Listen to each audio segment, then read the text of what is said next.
want to keep transforming on the government on the front burner, somewhere between, kind of a low heat and perhaps even a kind of a medium high. But as Congress and administration kind of work on budget and entitlement questions, and we're going to look forward to working with Danny and certainly his call for us to be advocates and to act with urgency is something I think we can heed. Now,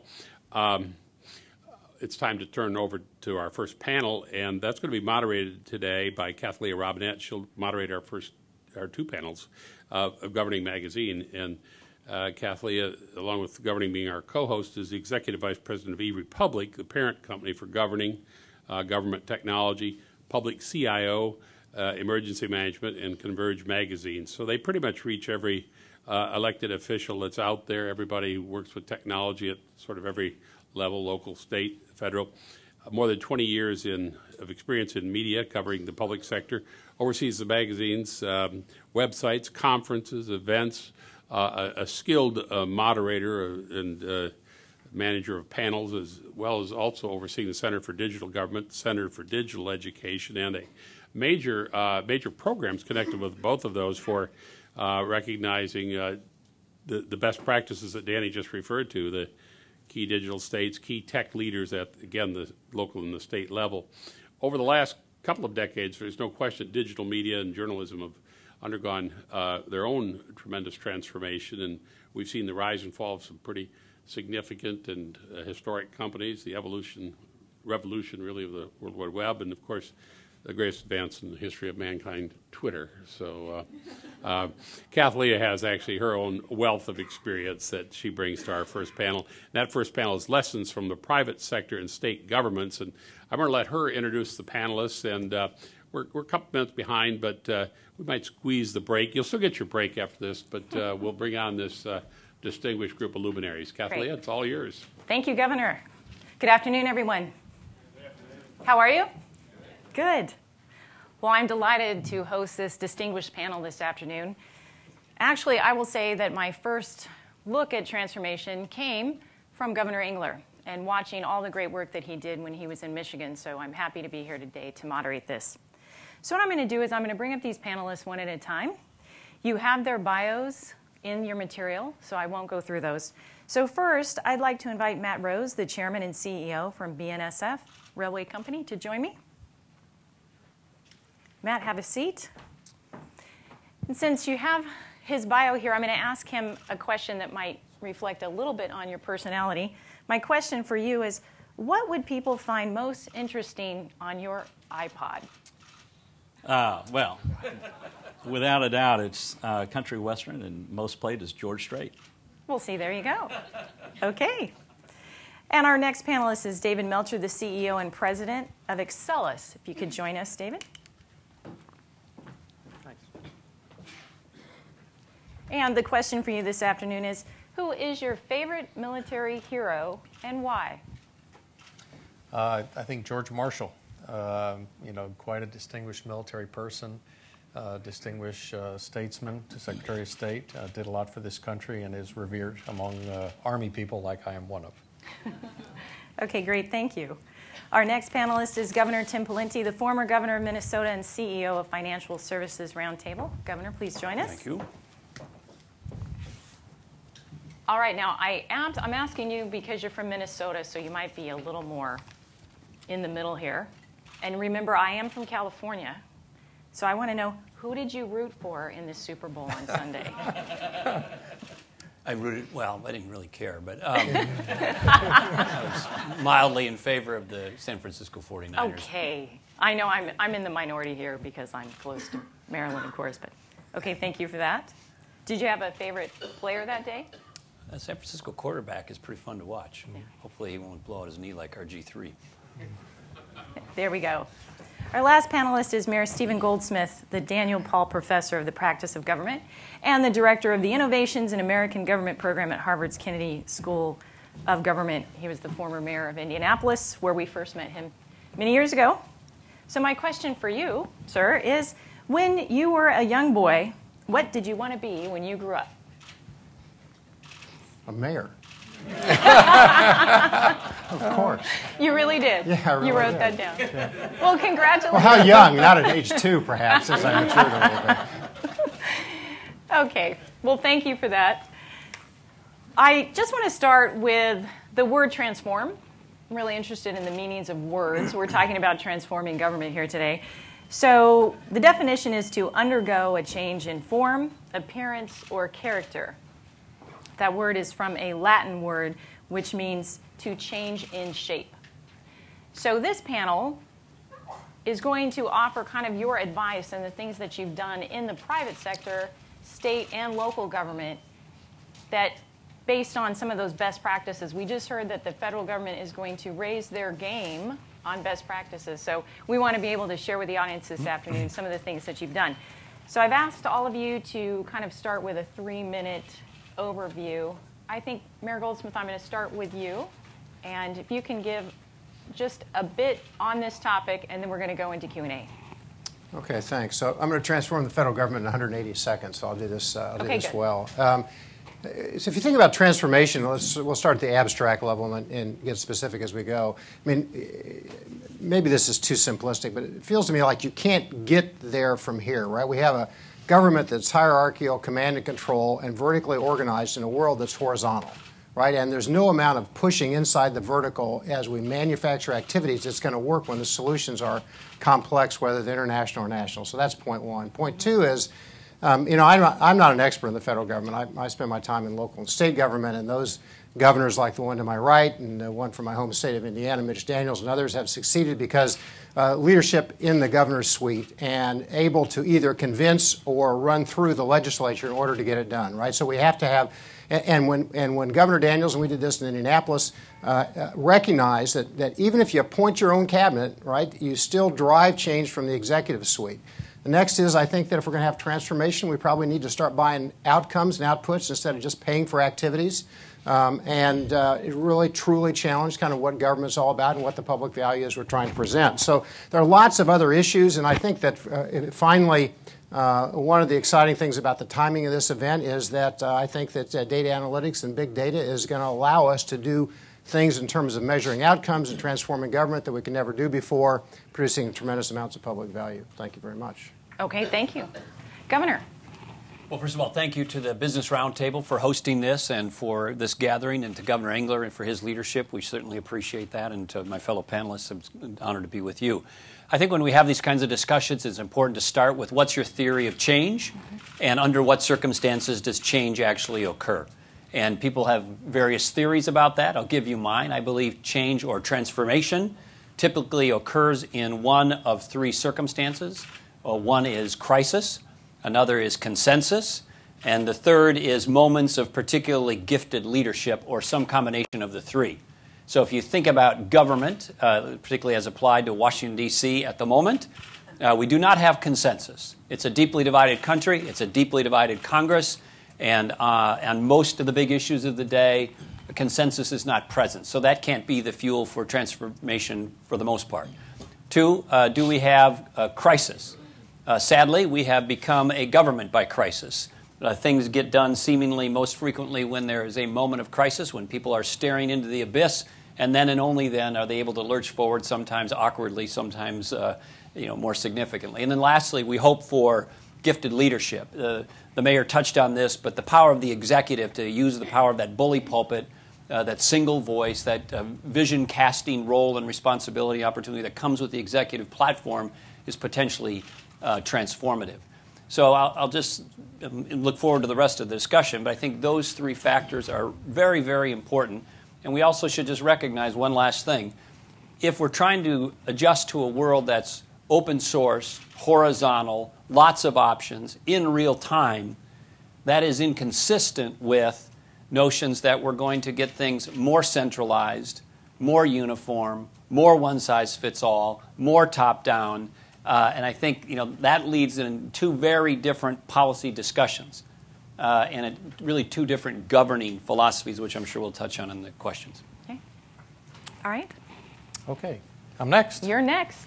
As I told Cathilea, I actually spent more time in the federal government than I have in industry. So the perspective that I'd like to give you is perhaps one of a little bit of compare and contrast. Spending 32 years in the federal government in a military context, and then now 5 years in industry. And so I jotted down a few things that I think I believe after 5 years of being in industry. And the first one is that the government's number one goal is effectiveness.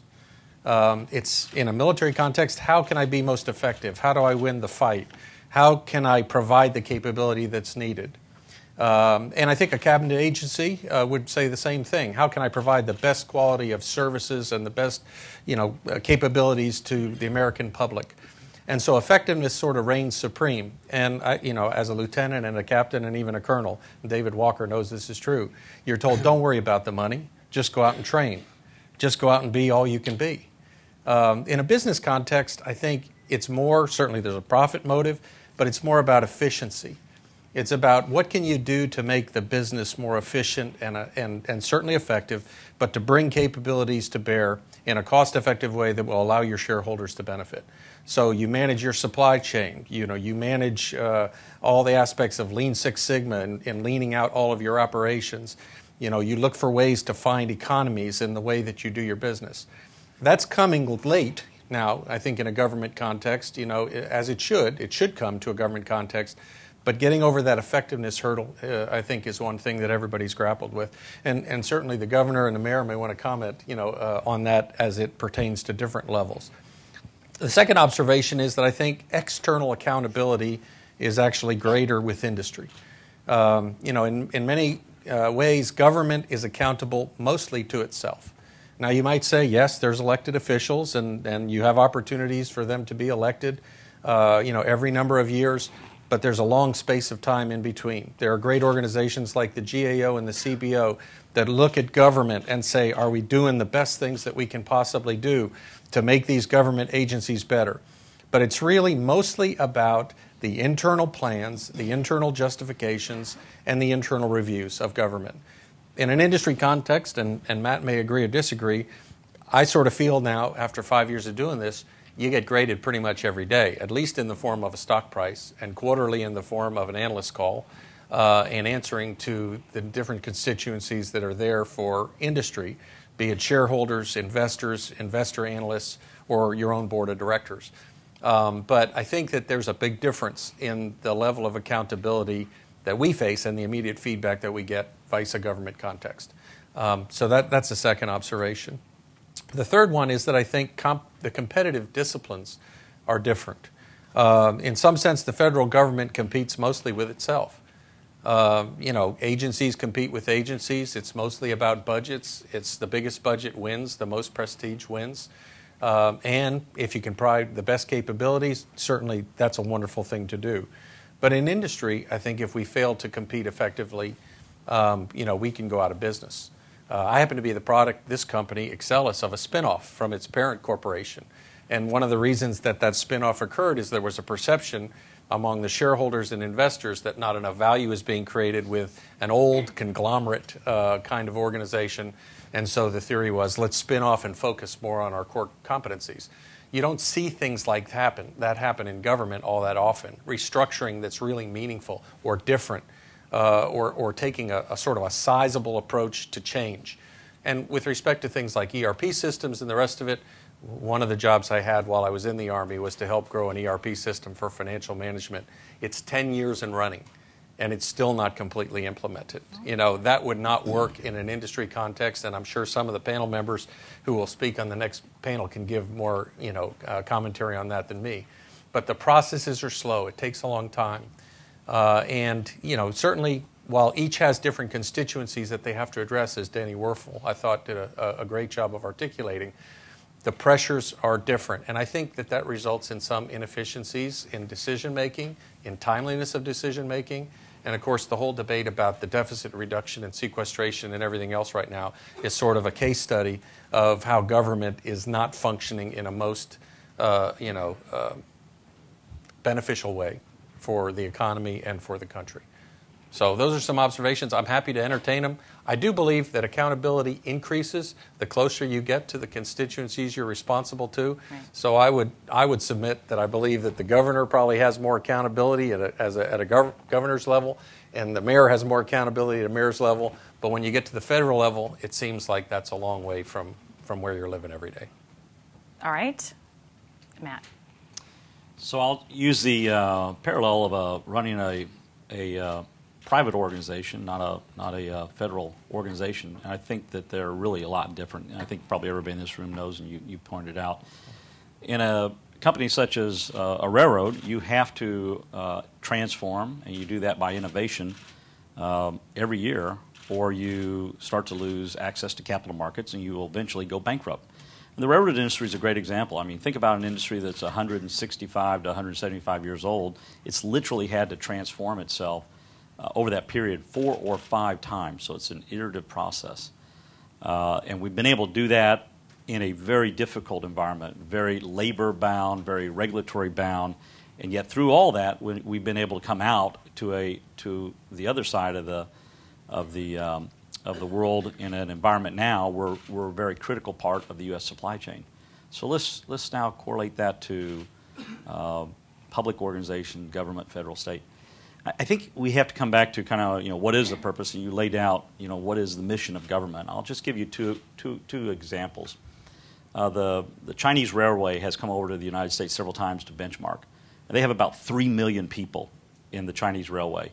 And the U.S. railroad network used to have about 2 million people, so there's a little bit of similarity. And now we have less than 200,000 people.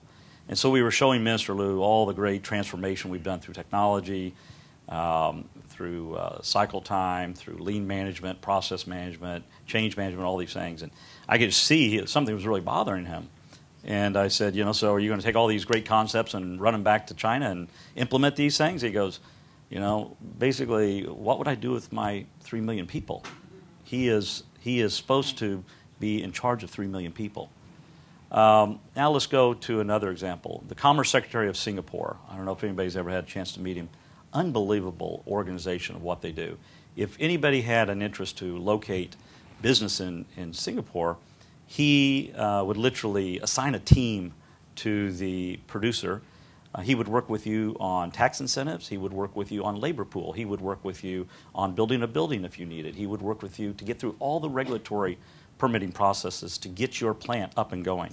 And you think about now the United States. Well, where are we in between those two goalposts? We're probably somewhere in between. We don't consider ourselves a jobs program for our federal programs, but on the other hand, it's very hard to remove an employee once you have them. I mean, it is kind of a job for life.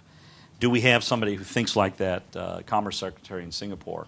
I would say we don't. I would say we bifurcated the processes within our government, and it's not real effective. Well, why is that? The incentives are all misaligned.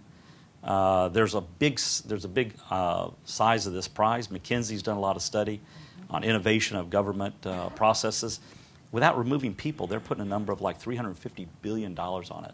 So I think we have to come back to what is the role of government, and from my simple way of thinking, it's to provide an environment for 309 million Americans, which about 165 of them are going to go to work every day, to live, to facilitate their transportation networks for national security, and provide those essential services. And we ought to apply the same processes, the lean processes, cycle time improvement, efficiency, outsourcing, transformation that we do in private business into the public sector. All right, thank you. Governor, I'm actually going to start with you. You really drove a fair amount of change in your state, and there was a book that was written many years ago called Laboratories of Democracy. And I do agree with you, as you get closer to the constituent, it's much easier to change things. How did you go about all of the change that you created while you were governor, particularly with those 3 things that you laid out for us in your opening remarks? Sure. Well, it varied. I would say effective leaders have to have more than one gear. And if you only have one style, I mean, different styles of leadership can be effective. And so when you meet people that say, well, they have a kind of a stereotypical version of an effective leader. It's the take charge, bold, loud, kick the chair over kind of leader. That can work. It's the football coach kind of model. But there are many other styles of leadership. So in my case, in terms of effectuating change with those 3 points I made in mind, I was a Republican governor, conservative, in a very blue state, Minnesota, not unlike Massachusetts.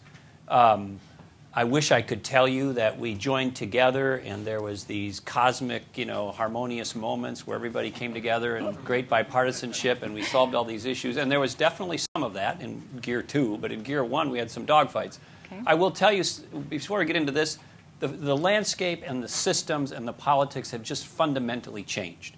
There are many people who remember fondly, in this town, Tip O'Neill and Ronald Reagan, each significantly committed to their philosophical positions, but in the end, having a healthy dose of pragmatism, being able to have a little cocktail or maybe a big cocktail, and slap each other on the back at the end, fight by day, socialize by night, and cut deals and get stuff done with a healthy reflection of pragmatism. And the way they got that done was, first of all, they were very powerful leaders. But number two, back then there was this hinge vote that could swing on an issue to be the glue that would, fill the space between the two competing perspectives. As you know, and it's been well documented, almost every one of these, the moderates have been systematically eliminated from elective office. So Nate Silver, who's a respected, statistician, just setting aside political rhetoric, on the numbers, has said of the 435 congressional districts in the United States Congress, 35 of them are competitive. The others are not competitive, which means one of the primary considerations you have to have in the other 400 districts is not whether you're going to get reelected in the general election, but whether somebody from your own party is going to further outflank you to the right or to the left in a primary. And then there's a whole industry that's been built up around reinforcing that behavior and not reinforcing compromise or pragmatism. So there's a fundamental shift in the policy landscape that is fundamentally different than even 20 years ago. So that's a major thing to keep in mind in these discussions. And then as to your point, we fought like cats and dogs on some stuff. So we just went, head to head on taxes and spending, on whether we're going to have performance pay for teachers or not with the teacher unions. And on that stuff, I had the first government shutdown in 150 years. I broke the record for vetoes. I got sued for exceeding my authority under the Constitution for unallotting using executive fiat money. I took the entire K-12 education bill hostage until I got some of my reforms and refused to pass it and threatened to not have the schools open after Labor Day. So we just went, we're going to have a big collision on big issues. And in those moments, if you're in the executive position, you're not going to get everything you want, but you're going to get a big chunk of it. So that's the crisis/collision model. Okay. And then there was a bunch of stuff where we had rough bipartisan agreement on. We had a bunch of bipartisan agreement on energy. We had a bunch of bipartisan agreement on some health care reforms. We had a bunch of, so that's the consensus model. And then that gifted leadership. Again, if you got the bully pulpit and you're speaking with one voice and you're up against people that got 200 or 300 members all going off in 20 directions, and you've got that executive function with executive power, you can use it. And that's hopefully, I don't want to be immodest, but some moments of gifted leadership. And we, I think, turned the dial pretty hard in a state that mostly leaned the other way. Yeah, you definitely did that. Let me just follow up. What about the people right below you? I think they're so important because they're kind of carrying your message forward. Did you have great lieutenants? Yeah, well, I had a great cabinet. Part of the problem is you go to people who are like Matt. You say, hey, I need you to come over and be my commissioner of fill-in-the-blank department. Oh, great. Tell me about it. Well, you get to give up your current, CEO position. You get to go before a Senate committee for confirmation and reveal all of your, financial information, personal information, and if there's any glitch in it at all, you get the, hell beat out of you in public for 2 weeks. Probably lose your reputation if there's any misfire in that regard. And by the way, you get to make $108,000. Who's coming over? And the answer is some. But, the pool shrinks. Okay. So, we got to find ways to get, in my case, great people, and I can go into details how we ended up getting them, but great people. Okay. But we also got to realize you want people who are transformative executives in key government positions. You got to pay them a little more, too. Yeah, that's an excellent point. Now, Mayor, we've watched you for years. We knew what you did in Indianapolis. You were kind of way ahead of your time. And then you had an interesting, probably, time in New York City. Yeah. Which is a fairly large bureaucracy. Can you just contrast those two, just because you've had two interesting, diametrically opposed experiences? They were somewhat different. Indianapolis is 800,000 people, and we had about 10,000 employees. New York City is, 8.5 million people, and we had 350,000 employees. Right. So the scale of both was a little. Do this relatively quickly. That's a very complicated question. Let me start with your question to the governor as what I did in Indianapolis for a minute, and then compare Perfect. that to New York. So the Indianapolis model had two different components that came together. One was the external pressure to change the status quo from competitive bidding and asking the private sector to come in. Right? So if the private sector was better at a core service, then we didn't privatize, we competed. We allowed the public sector to compete. But so while we had the pressure to change the system from the outside, we liberated the employees in the inside to compete, because the governmental systems generally, it's not that the public sector workers were inherently inferior to the private sector workers, that they worked in these ridiculously bad systems, right? So we changed the job classification system and squashed that. We had performance pay. We had labor partnerships. We did all of the stuff necessary, changed the procurement rules to let people use discretion to be better, right? So because the theory was if they were twice as productive, I could pay them more money. So that's the bargain for the taxpayer. Well, New York City, we had a great mayor. I worked for Mayor Bloomberg, and we measured everything. But the difference in New York City, and I love my time there, is that it is very difficult. It's just like the federal government. It's very difficult to flatten it. It's impossible. I quipped one day early in my term and found out to be true that almost any innovation is illegal in New York City, right?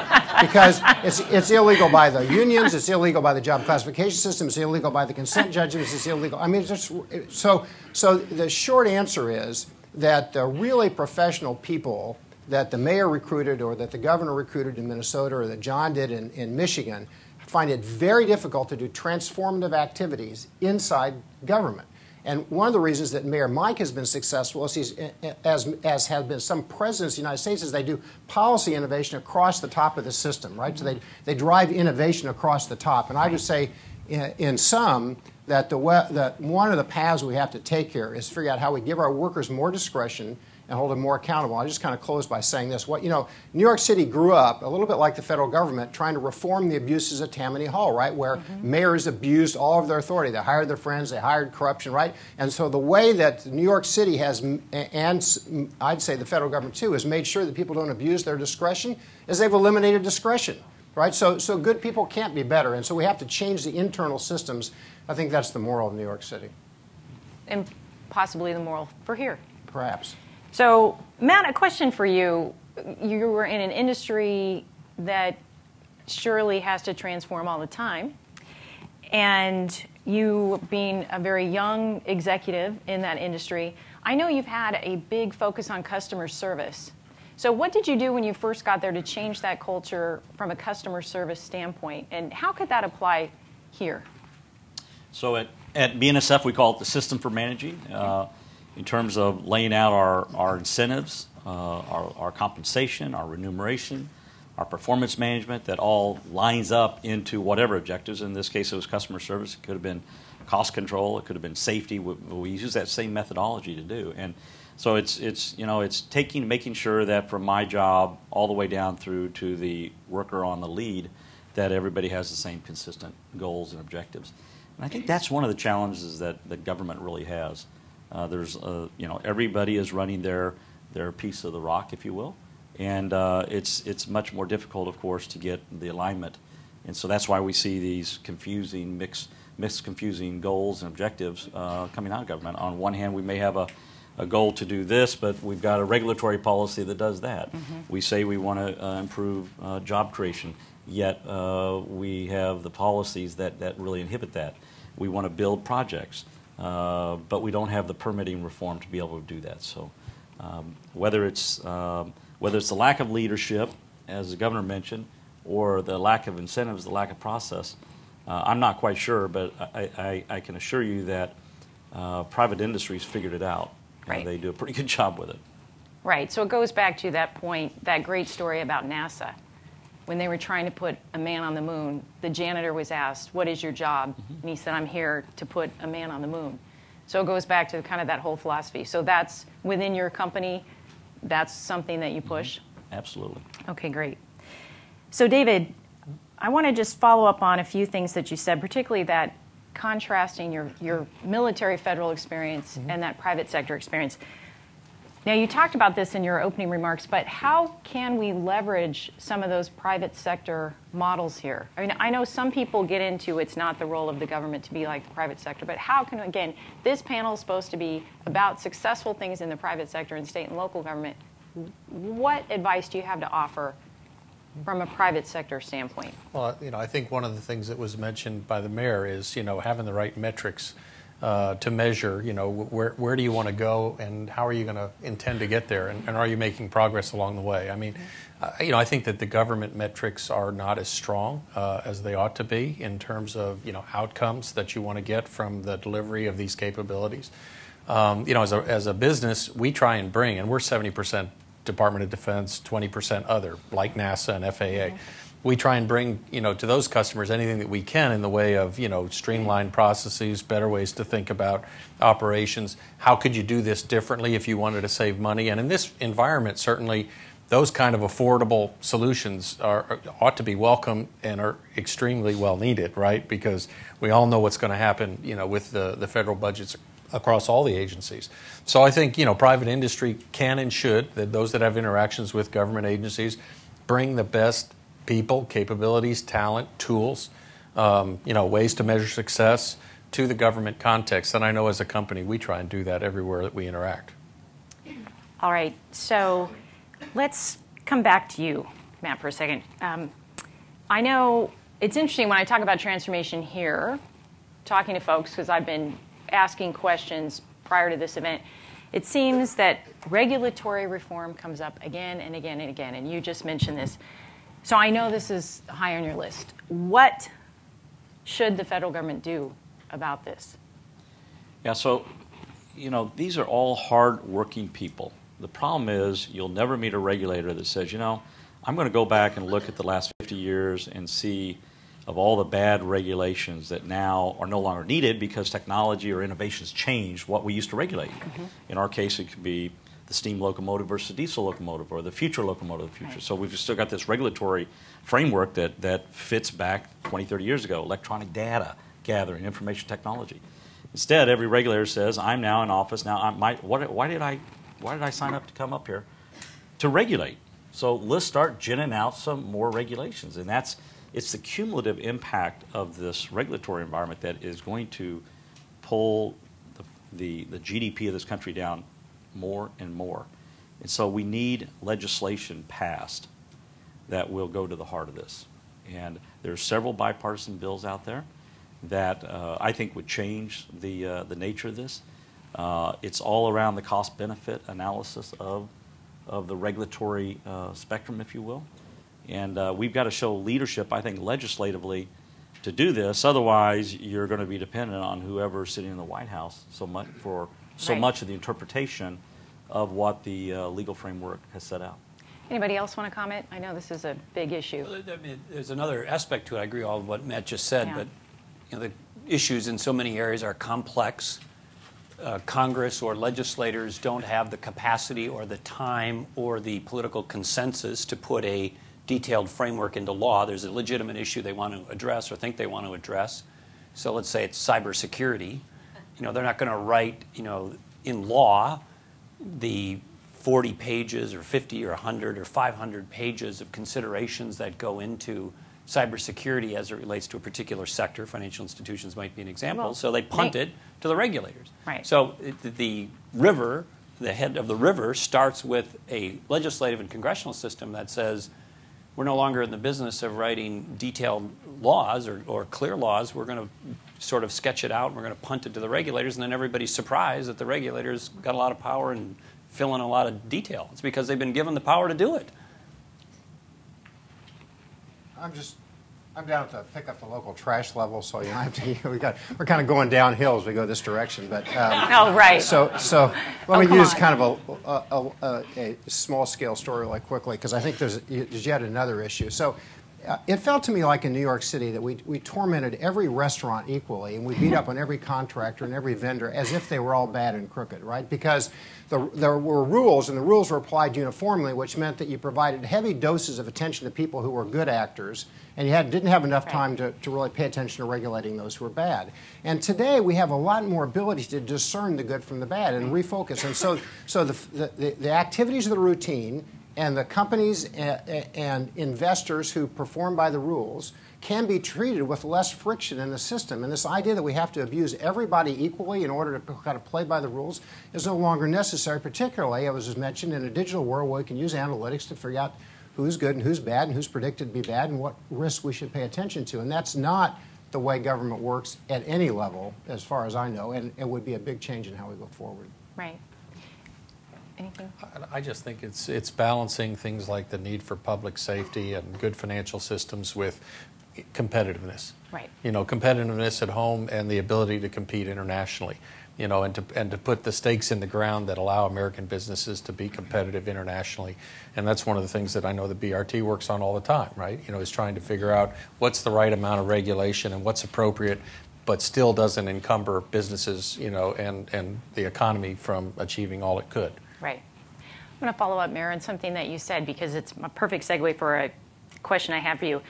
We're huge fans of analytics and performance. And I will tell you, as I'm out there with government officials across the country, it's starting to catch on more and more.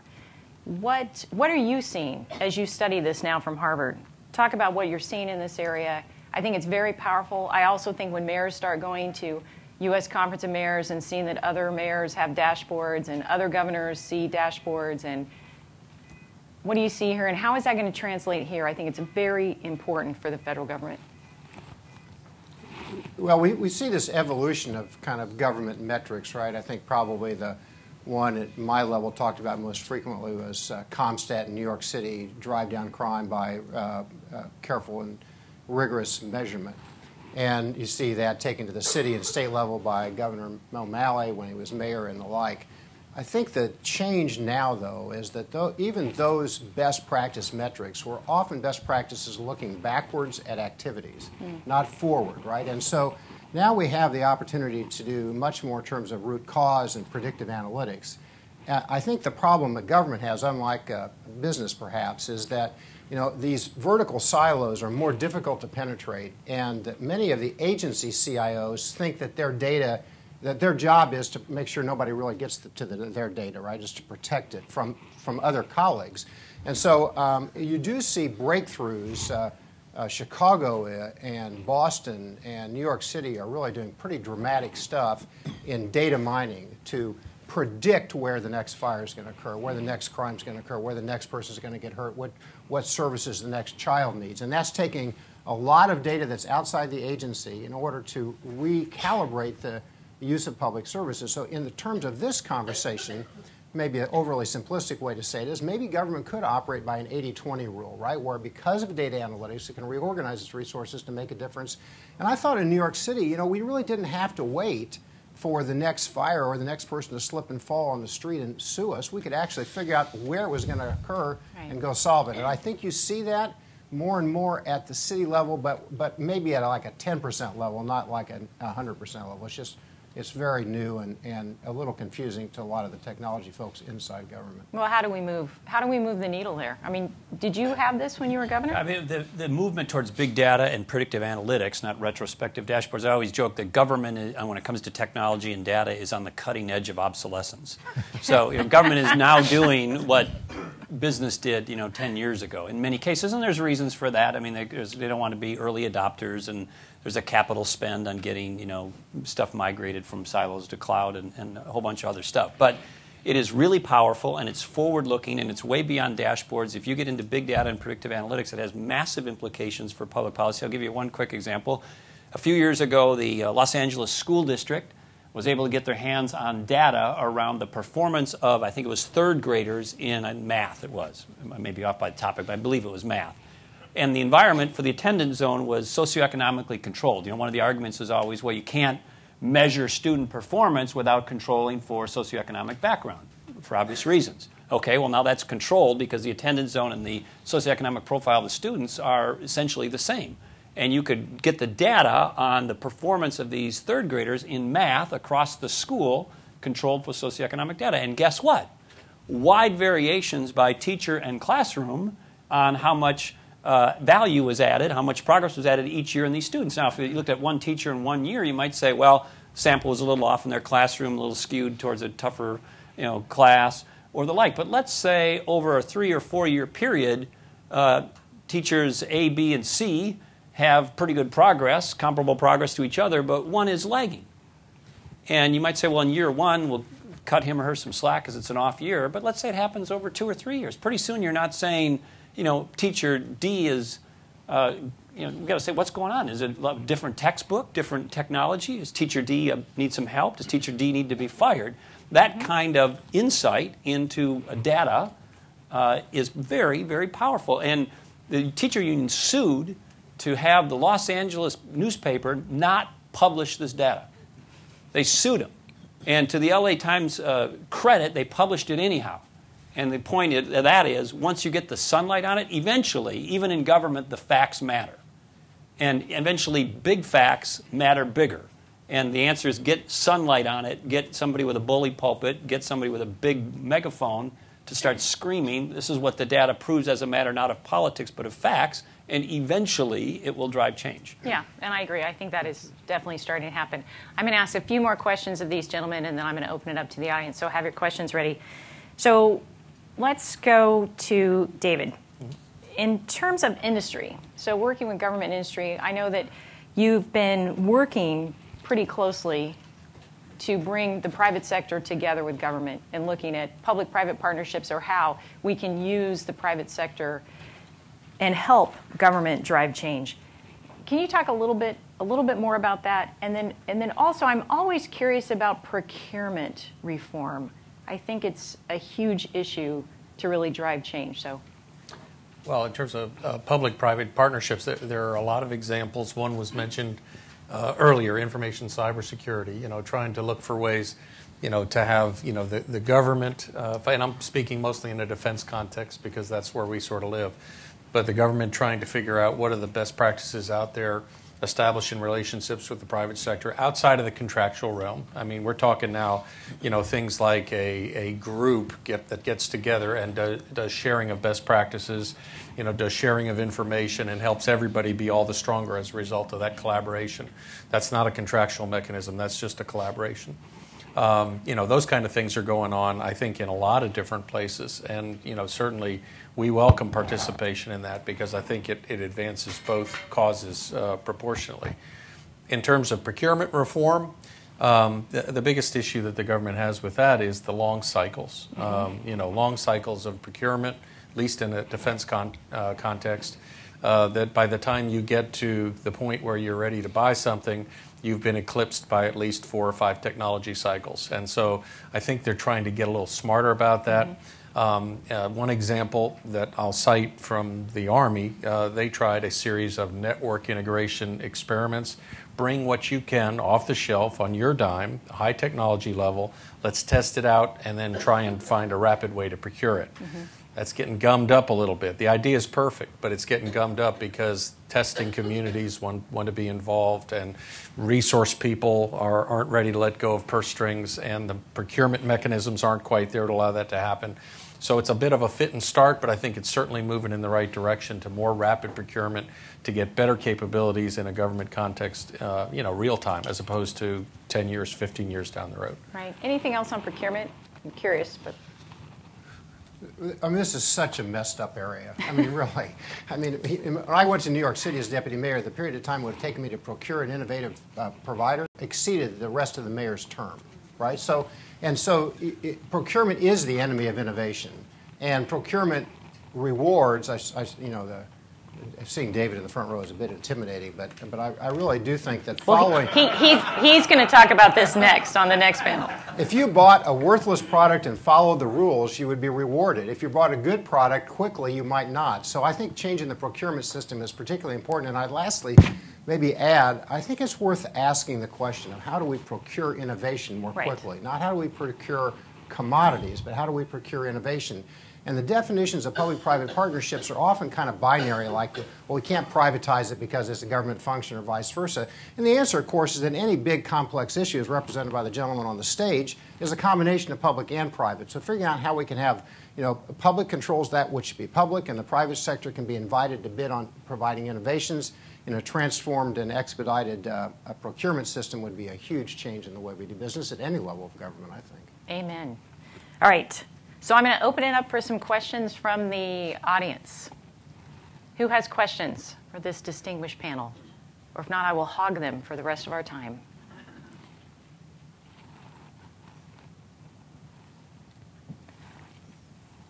Yes.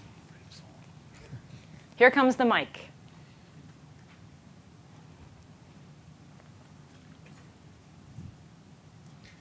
Thanks. Can you let us know who you are, too? That would yes, be I'm great. Wilson Golden with Xerox. Great. And in the presence of silence, I feel the need to speak. So I thought I would. So here's the broadest issue of all. As we gaze over here to the Capitol and think about down the street, my colleague and I, on the way over, said, in this environment, how in the world is the ceding of power necessary to do a reorg? And referenced by Governor Engler to Reagan, Clinton did something, obviously not by statute, and some things that have been tried since then. So just as a topic, comment on how we find a consensus there when we're not finding consensus at the federal level on really anything else. All right, who wants to tackle that one? Are you speaking specifically about a reorganization or something more specific? Yes, Federal Reorganization Authority. Yeah. Well, the politics of it are interesting. I think you can get a lot of consensus around what a new org chart might look like and the business rationale for the org chart, and reasonable people could probably agree on it with a couple standard deviations. But then what happens is you get interest groups who say we don't want our agenda diluted or merged because we like the framework it is. Or more specifically, you get the public employee unions who are extremely powerful saying, not on our watch, not unless you can show nobody's going to ever lose a job over it, and nobody's going to be laid off, and nobody's going to be demoted, and nobody's going to be this, and nobody's going to be that. And by the time you satisfy their demands, your reorg doesn't look too reorgy. We did it in Minnesota. We merged a bunch of departments and the like. But again, it gets back to a relentless articulation by the leader, and by the way, you can do much of this, some of it through executive order, of the rationale, the expectation that it be done, that the lieutenants and the colonels be held to account for the result, and you've got to have people in the positions who are executing, who are up-tempo, energetic people, and because even the most up-tempo, energetic person, if you put them in the bowels of one of these bureaucracies, they will get ground down in 24 months. So you got to have highly energetic, highly animated, highly accountable people to the outcome and let them execute. And those are some of the ingredients to a reorg. But just cutting away the cloud, it's mostly about how do the public employee unions feel about it, because if they veto it and you got a D behind your name, it's tough. All right. Do you want to add anything to that? I just think you see change, whether it's in companies or public institutions, when there's crisis.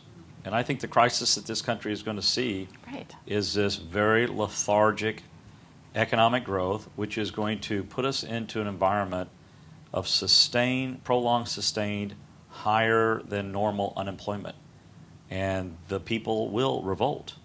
And then there will emerge a leader that says, I'm in charge of 309 million Americans, and my role in the government is to change, transform, and innovate this government to make it more effective, more efficient, and make it lower cost. I really believe that. And there's ways to do that. I would venture to guess that, if I had to do it, I would ask all the Fortune 500 companies to dedicate one or two of their Six Sigma lean gurus, come in, throw them throughout every one of these public entities, tell all the public entities that we're going to give you guys a glide path of 7 years. So you don't have to worry about the people that are, right now on the bubble. We'll give you 7 years to take out 25% of the cost and automate all this through technology.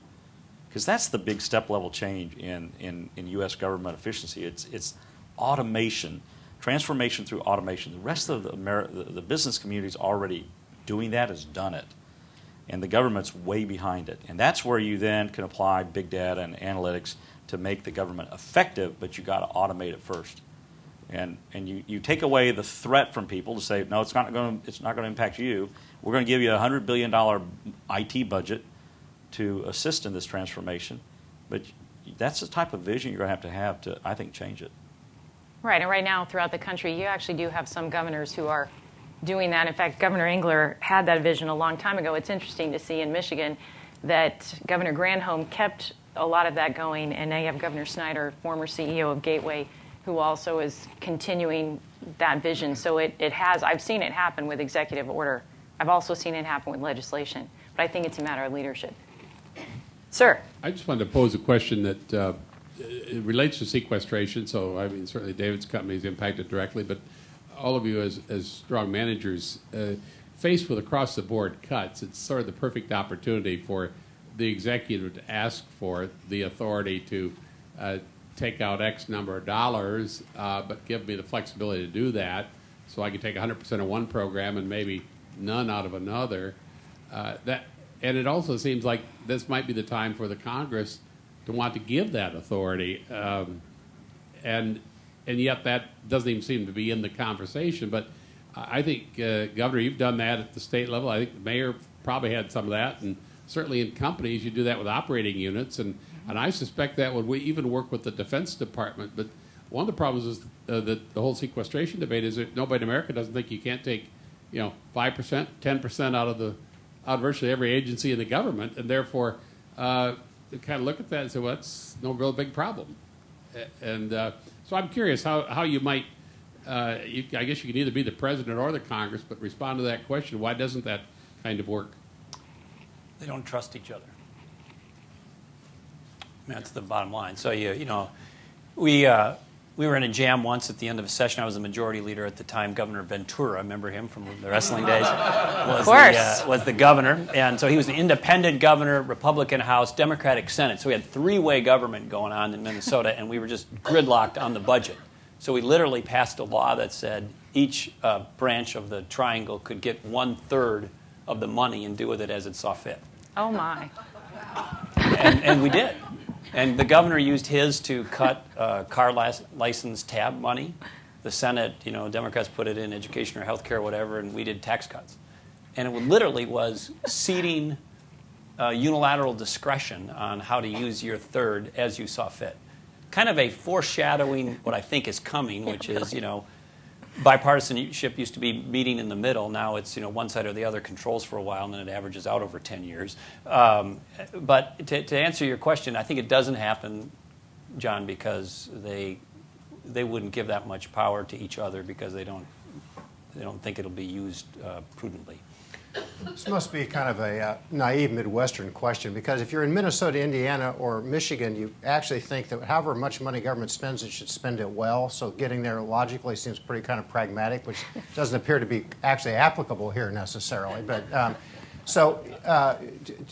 don't disagree with what Tim said, but two quick observations. One, when Governor Vilsack was in Iowa, he had this charter agency proposal, which he went to the legislature and said, we're going to free up these agencies of a whole lot of rules if they agree to be accountable to a set of performance standards. And I'm not a federal expert, but it seems to me that the legislative branch, almost everywhere, views itself as a protector of the employees in the agencies to which they appropriate or authorize. They don't view themselves as accountable to the public for the outcomes of those agencies. They view themselves as responsive to the people who work in those agencies. And so it feels like you almost need a kind of a BRAC commission to change it, because you could take out, we reduce the size, it's just Indianapolis, we reduce the size of our workforce by 40% in non-public safety, and every single public service went up. And Mitch has done almost the same thing in Indiana.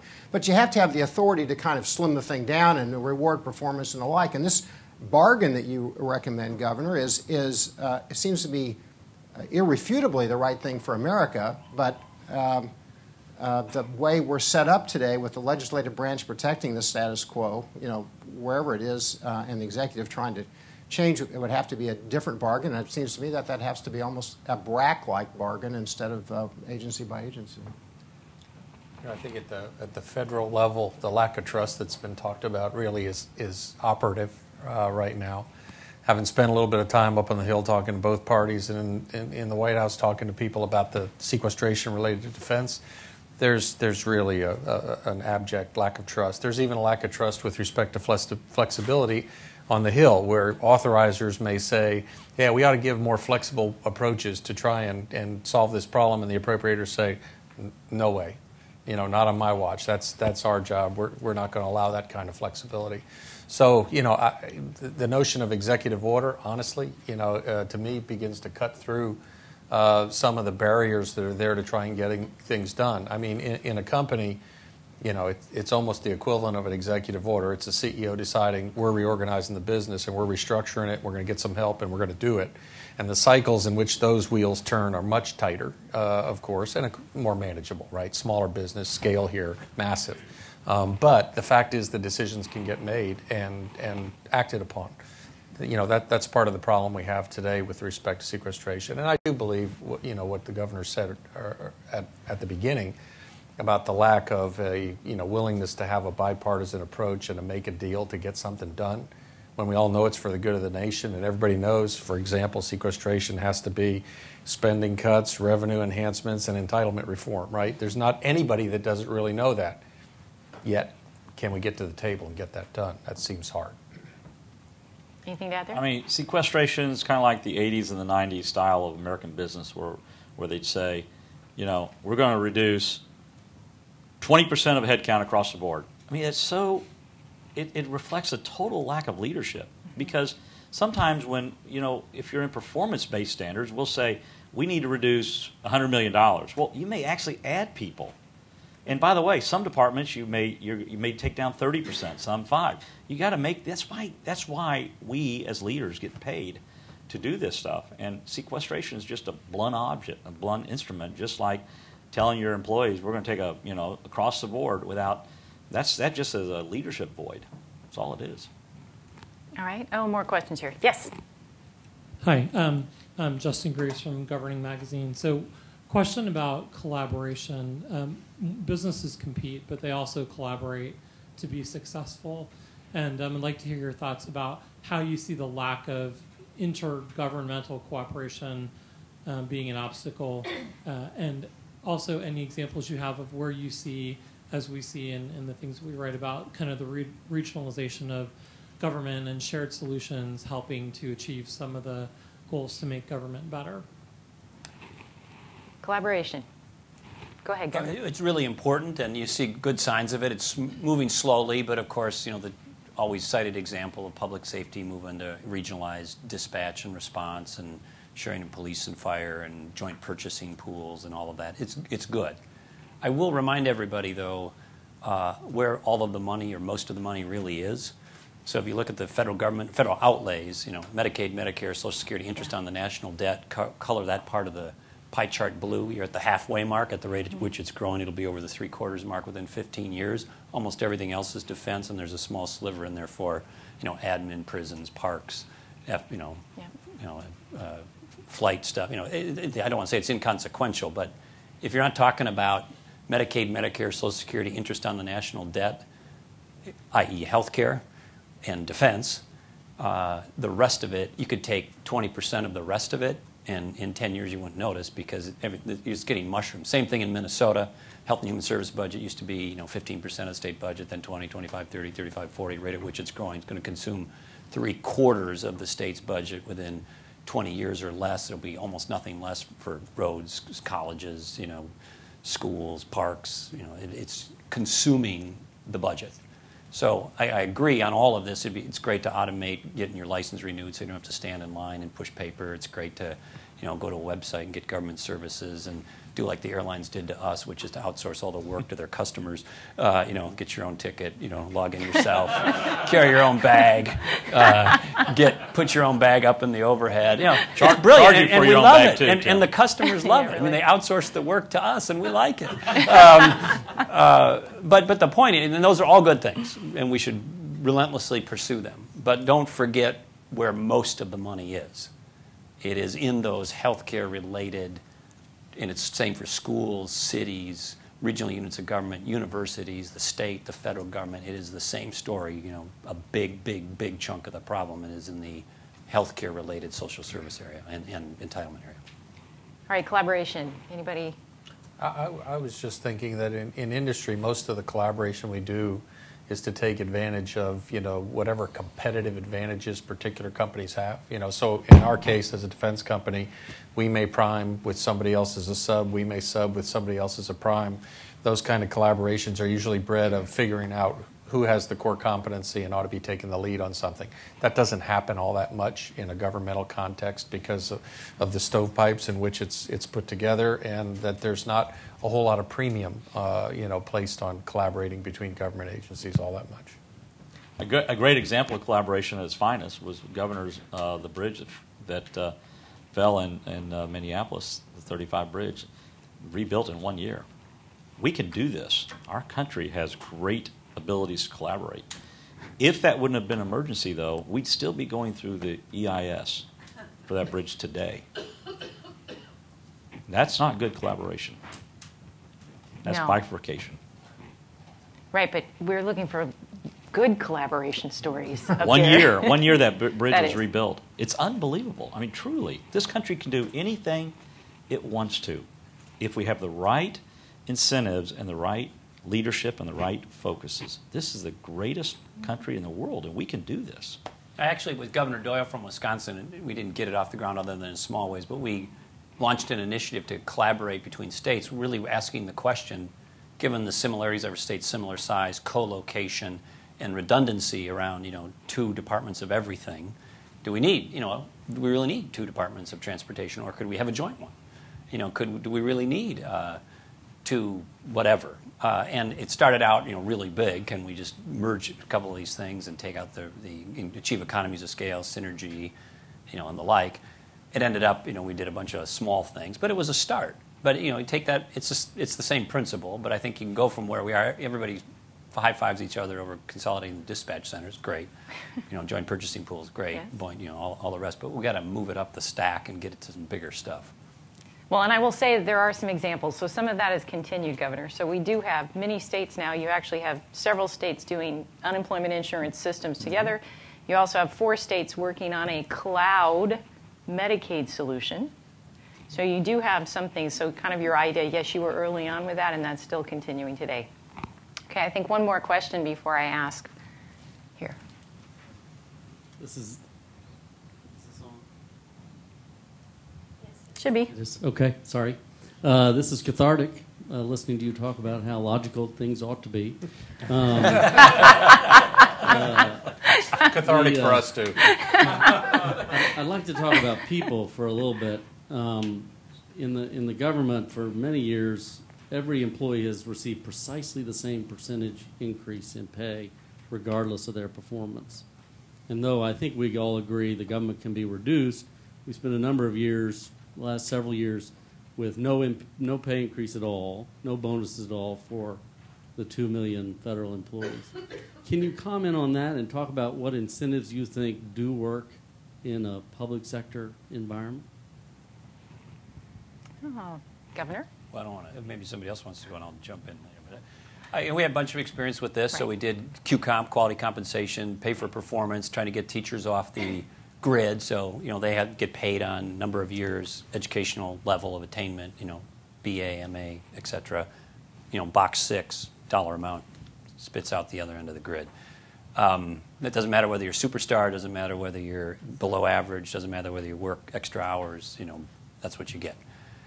My personal view is what gets measured gets done, what gets paid for gets done, but you have to be mindful of the culture. So if you don't, you know, you try to bring in performance pay for teachers and they don't at least partially buy into it and feel that the measurements are fair, the model is fair, the supervision is fair, that it's not, you know, they're collaborators, they're not sharp elbow people.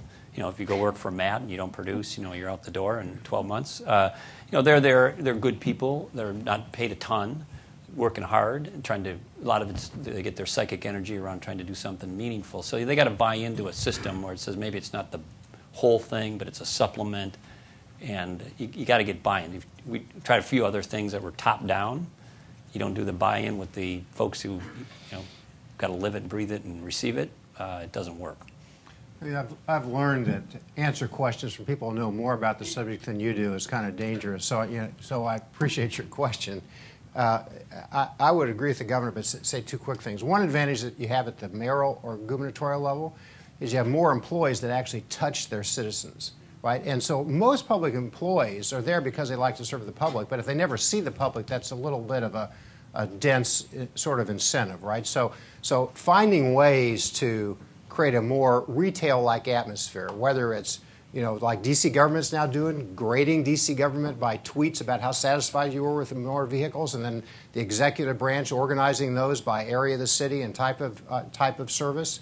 Yeah. Some way to connect is important. And I, of course, agree with the governor that some amount of rewarding performance with pay. If everybody is treated as equally mediocre, it's a total disincentive for the high performers, but it doesn't have to be a high percentage of pay, one of the most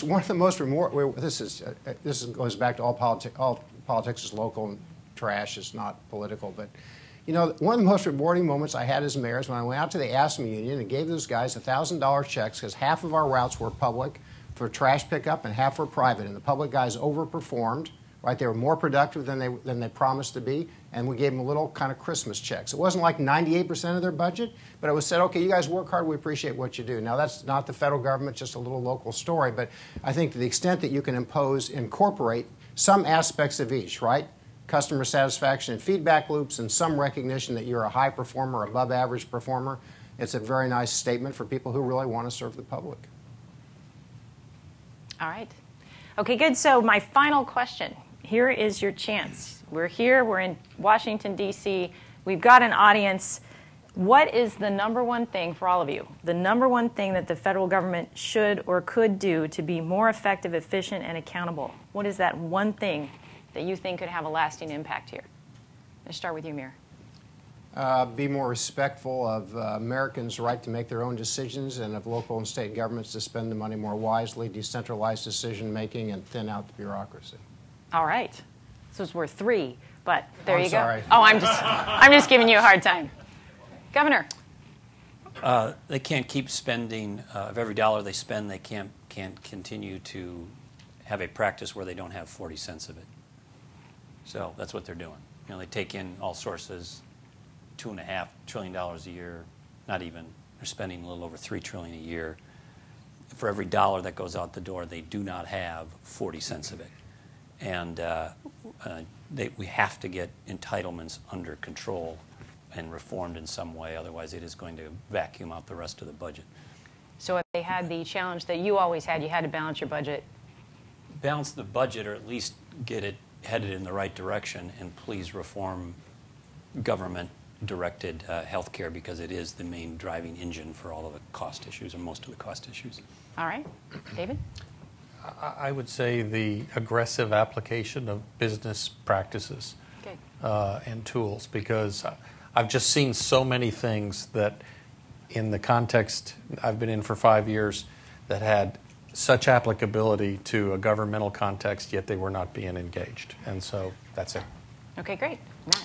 I think it's just to understand that our country has been the greatest country in the world because of the free enterprise model, the free enterprise system. People call it the American capitalistic system, whatever you want to call it, but it's allowed tremendous growth of all of our society, and that we have to make sure that we protect that, and whether that's in our budgets, our cost overruns, our percent of government, our ineffectiveness of government, whatever it is, we got to get back to what's going to allow the next generation to see the same type of growth in their ability to make a living as we saw and our parents saw.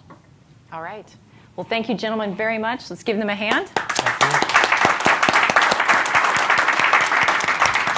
And I think we have a 15-minute break. We're next for our next panel, so thank you.